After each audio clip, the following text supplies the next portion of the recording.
انسان اچھی بات کو پھیلانا بھی صدقہ جاریہ ہے۔ خود بھی دیکھ اور دوسروں تک بھی پہنچا۔ کمنٹ میں سبحان اللہ لکھ کر جنت میں اپنا گھر بنا۔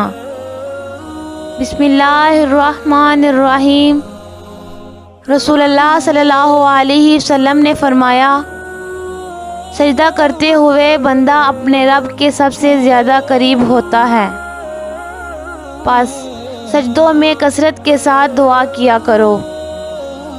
رسول اللہ صلی اللہ علیہ وسلم نے فرمایا، جب مسلمان بستر پر سوتے وقت کوئی بھی سورت پڑھ لیتا ہے تو اللہ تعالیٰ اس کی حفاظت کے لیے ایک فرشتہ مقرر فرما دیتا ہے، اور اس کے جاگنے تک کوئی تکلیف دار چیز اس کے قریب بھی نہیں آتی۔ حضرت ابو ہریرہ رضی اللہ عنہ سے روایت ہے کہ رسول اللہ صلی اللہ علیہ وسلم نے فرمایا کہ 2 کلمے ایسے ہیں جو اللہ کو بہت محبوب ہیں اور زبان پر نہایت ہلکے ہیں مگر تول میں بہت بھاری ہیں۔ وہ 2 کلمے یہ ہیں، سبحان اللہ و بحمدہ، سبحان اللہ العظیم۔